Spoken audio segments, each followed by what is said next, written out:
Hello বন্ধুরা, নতুন একটি এপিসোডে আপনাদের সকলকে স্বাগতম জানাই। আজকে চলে আসলাম আবার একটি নতুন এপিসোড নিয়ে।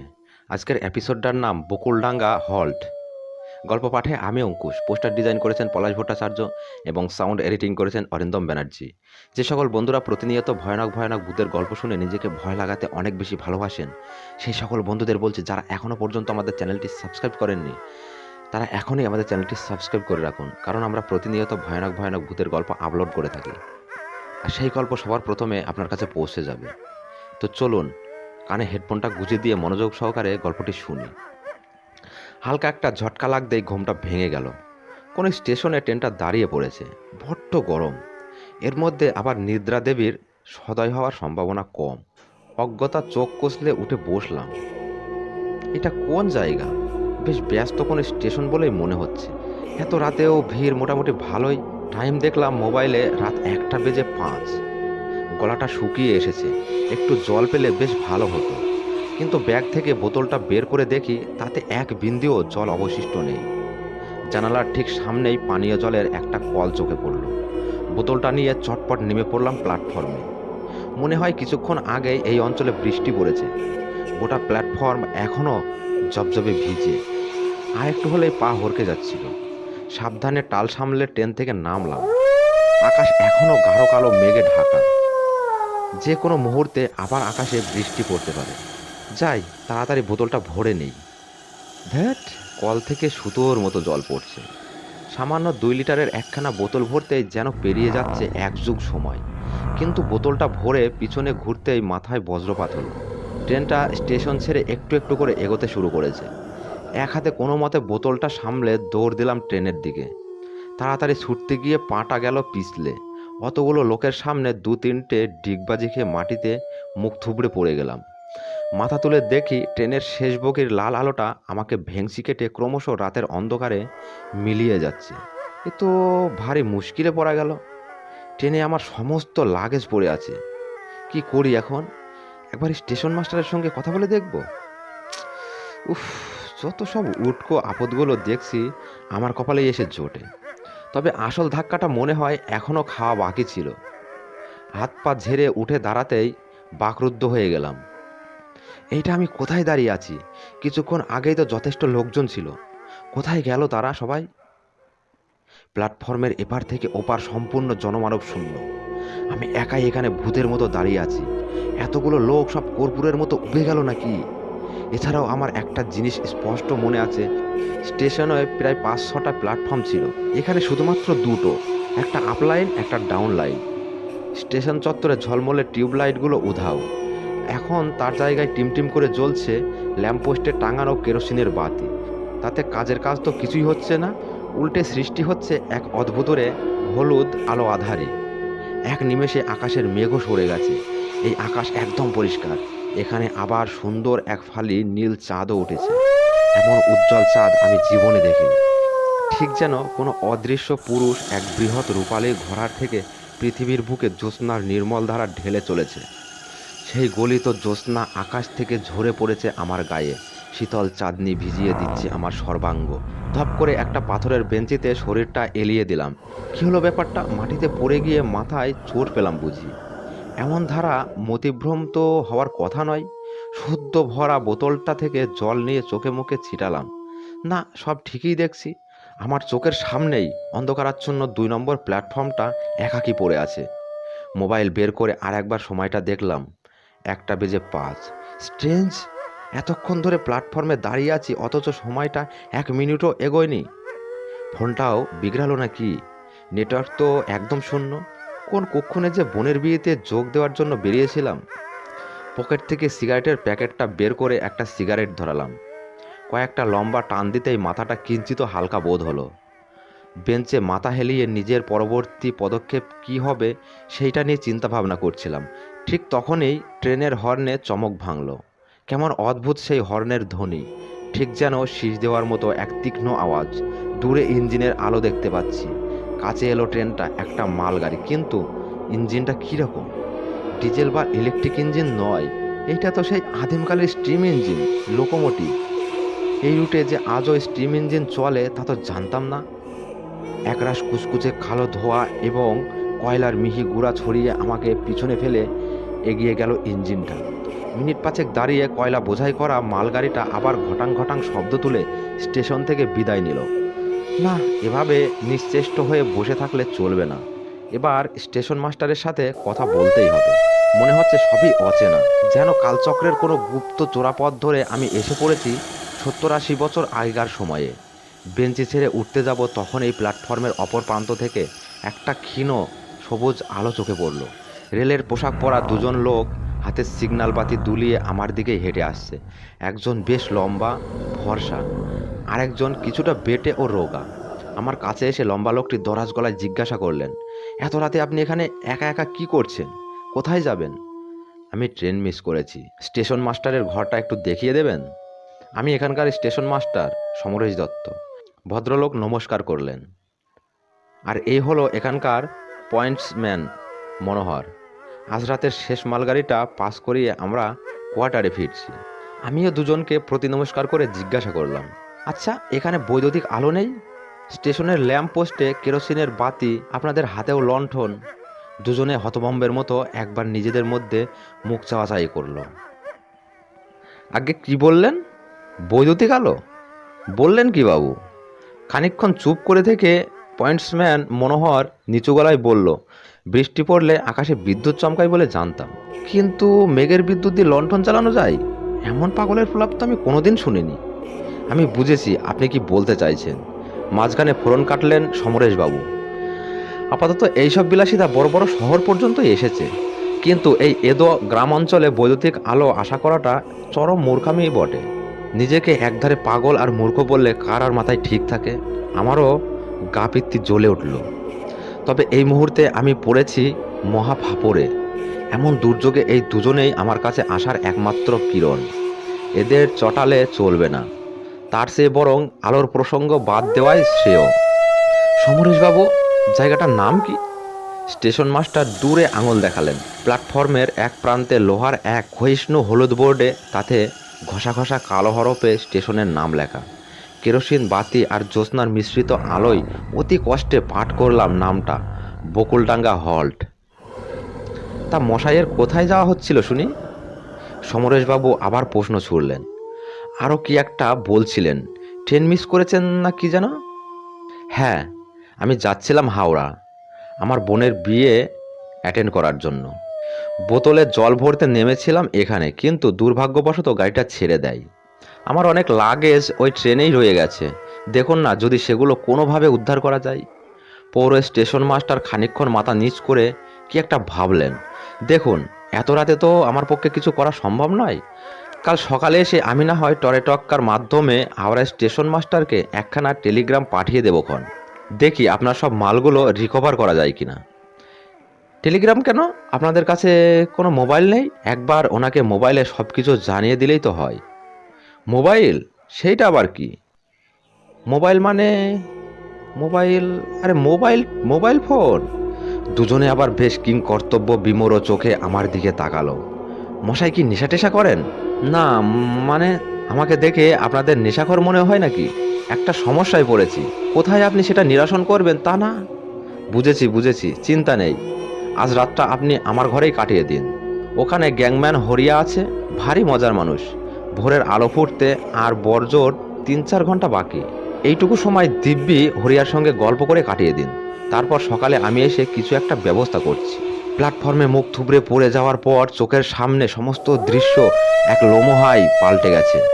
এই কথাটা আর স্টেশন মাস্টারের কাছে ভাঙলাম না। বৈদ্যুতিক আলো আর মোবাইল ফোনের কথা শুনে এরা আমার মানসিক ভারসাম্য সম্পর্কে ইতিমধ্যেই যথেষ্ট সন্দিহান হয়ে পড়েছে। এরপর এইসব গাল গল্প শুনলে এরা দুইজন মিলে নির্ঘাত আমাকে কোনো রাজিগামী ট্রেনে তুলে দেবে। আরে কি হলো মশাই, কি এত আকাশকুসুম ভাবছেন? আসুন আমার সঙ্গে, রাতটা আমার ঘরেই কাটাবেন। টালি দেওয়া ছিমছাম ছোট্ট ঘর, কোনায় একজন লোক আপাদমস্তক চাদর মুড়ি দিয়ে বসে আছে। কুলুঙ্গির উপর মিটমিট করে জ্বলে থাকা কুপির আলোয় মুখটা স্পষ্ট বোঝা যাচ্ছে না। হরিয়া, হরিয়া! সমরেশবাবু ওকে উদ্দেশ্য করে হোক পারলেন। বাবু সাহেব, আজ রাত ইয়াহি রুখেঙ্গা, ইनको ধ্যান রাখনা। চাদর মুড়ি দেওয়া লোকটা ইতিবাচক মাথা নাড়ল। সমরেশবাবু আর মনোহর বিদায় নিলেন। আমিও ঘরের একপাশে রাখা কাঠের প্যাটরার ওপর বেশ গুছিয়ে বসলাম। বাবু কি কোনো ঝামেলায় পড়েছেন? হরিয়ার গলা শুনে বুকটা ছ্যাঁত করে উঠল। এমন কর্কশ স্বর জীবনে কখনো শুনিনি। যেন আস্ত একখানা স্টিম ইঞ্জিন গলায় পুড়ে রেখেছে। বললেন, না তো বাবু। কোনো ঝামেলা হয়েছে কি? খানিক ইতস্তত করে ওকে সমস্ত ঘটনা প্রথম থেকে খুলে বললাম। কিছুক্ষণ পর চুপ থেকে হরিয়া বলল, আপনি চিন্তা করবেন না, স্টেশন বাবু বহুত কামকা আদমি আছে, কিছু একটা উপায় জরুর বের করবেন। কথায় কথায় জানলাম হরিয়ার ভিটে বিহারের পূর্ণিয়া জেলায়। পেটের দায়ে 20 বছর পূর্বে এসেছিল এই বঙ্গদেশে। স্ত্রী এবং 3 ছেলে মেয়ে আজও পূর্ণিয়াতেই থাকে। বছরে একবার করে হরিয়া নিজের গ্রামে যায়। এছাড়া ওর সারাটা বছর কেটে যায় ছোট্ট হোটেলেই। ছোট স্টেশনে স্টাফ খুবই কম। গ্যাংম্যানের কাজও যথেষ্ট দায়িত্বপূর্ণ, তাই বেশি কামাই করা চলে না। সমরেশবাবু ঠিকই বলেছিলেন। কণ্ঠস্বর ভয়াবহ হলেও লোকটা কিন্তু সত্যি ভারী মজার। এতদিনে হিন্দি মেশানো ভাঙাচোরা বাংলা বলতেও শিখে গেছে হরিয়া। আপাত দৃষ্টিতে হরিয়াকে দেখে মোটামুটি বিশ্বাসী বলেই মনে হলো। আসল কথাগুলো কি একে একবার বলে দেখব, তারপর যা থাকে কপালে। আচ্ছা হরিয়া, একখানা কথা তোমাকে বলতে চাই। কথা দাও স্টেশন বাবু বা মনোহরকে সেই কথা বলবে না? কাউন সা বাত বাবু? সব কিছু খুলে বললাম। পা পিছলে পড়ে যাওয়ার পর থেকে যা যা ঘটেছে সব। হরিয়া নীরবে পুরোটা শুনল।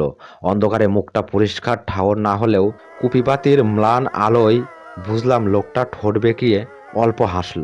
এ বকুলডাঙ্গা হল্ট হ্যায় বাবু, ইয়া এমন আরও বহুত জিনিস দেখতে পাবেন।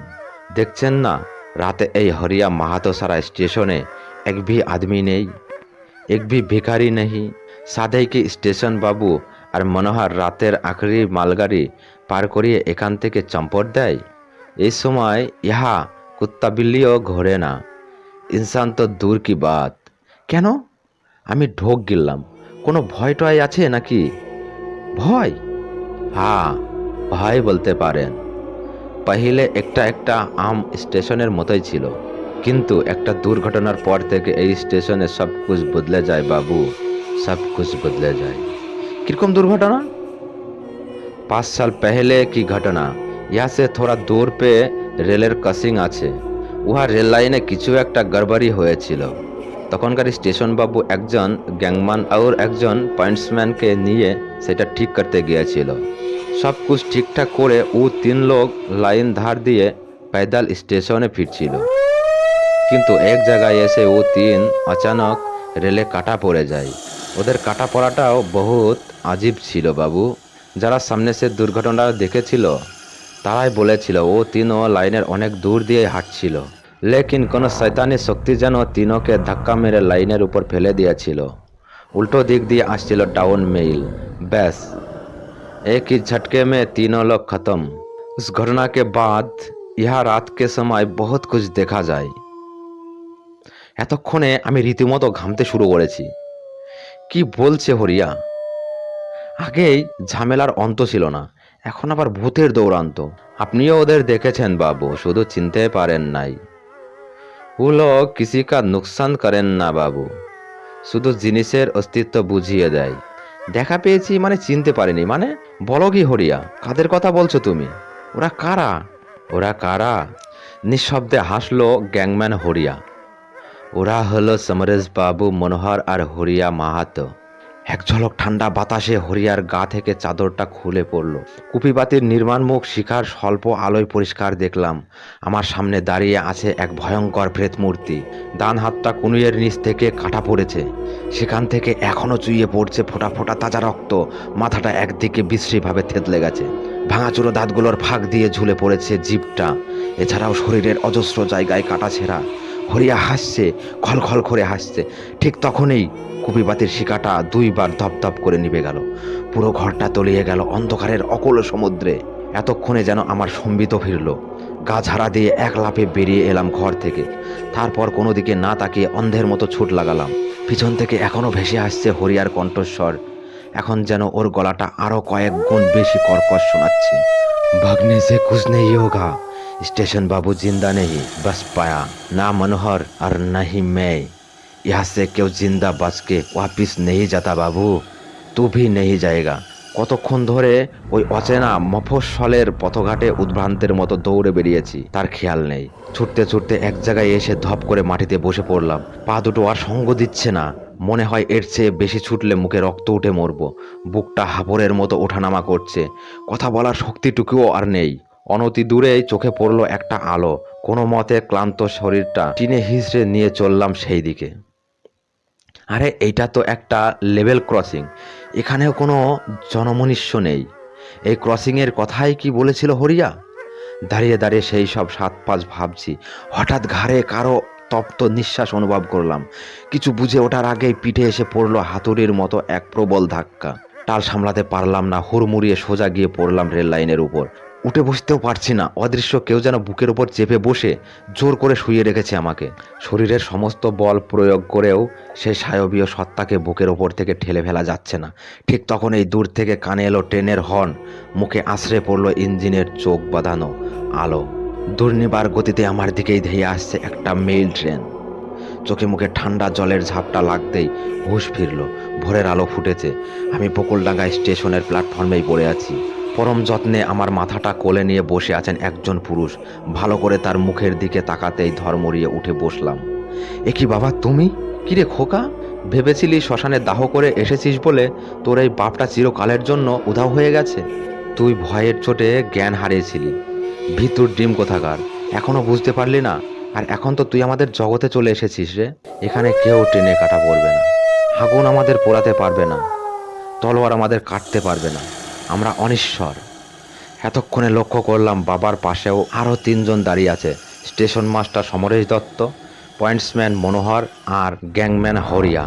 সমরেশবাবু আমার দিকে তাকিয়ে মৃদু হেসে বললেন, আপনি জানেন প্ল্যাটফর্মে পিছলে পড়ার পরেই সমস্ত দৃশ্য কেমনভাবে ভোজবাজির মতো বদলে গেছিল? কিভাবে এক নিমেষে অন্য দুনিয়ায় পৌঁছে গেছিলেন আপনি? আমি দিচ্ছি উত্তরটা, এদিকে আসুন। সমরেশবাবু আমার হাতটা ধরে নিয়ে এলেন প্ল্যাটফর্মের ধারে। লাইনের উপর এক জায়গায় আঙুল দেখালেন তিনি। ওই দেখুন, কিছু বুঝতে পারছেন? দুটো লাইনের মাঝখানে পড়ে রয়েছে একটা দলা পাকানো রক্তাক্ত মাংসপিণ্ড। ট্রেনের চাকার তলায় পিষ্ট হয়ে এমনই অবস্থা হয়েছে, লাশটা এখন শনাক্ত করাই মুশকিল। তবে লাশের রক্তমাখা ডান হাতের মধ্যমায় জলজল করা হীরের আংটিটা দেখে আমার আর বুঝতে বাকি রইল না এই মৃতদেহ আসলে কার। এবার একটু একটু করে সবটা স্বপ্নের ঘোরের মতো মনে পড়ছে। প্ল্যাটফর্মে নেমে কল থেকে বোতল ভরছিলাম, ততক্ষণে ট্রেনটা ছেড়ে দিয়েছিল। দৌড়ে বগিতে উঠতে গেছিলাম, কিন্তু ভেজা প্ল্যাটফর্মে পা হড়কে সোজা গিয়ে পড়েছিলাম ট্রেনের তলায়। মুহূর্তের মধ্যে লোহার চাকাগুলো খণ্ড খণ্ড করে দিয়েছিল আমার শরীরটা। Welcome to our universe my son. বাবা আমাকে বুকে জড়িয়ে ধরলেন। মৃত্যুর পরের এই সমান্তরাল জগতে তোকে আমরা স্বাগতম জানাই। আজকের গল্পটা এই পর্যন্তই। বন্ধুরা, গল্পটা কেমন লাগলো আমাদের কমেন্ট করে জানাবেন। গল্পটা যদি আপনাদের এতটুকু ভালো লেগে থাকে তাহলে বন্ধুদের মাঝে শেয়ার করে বন্ধুদের একটু শোনার সুযোগ করে দেবেন। নমস্কার।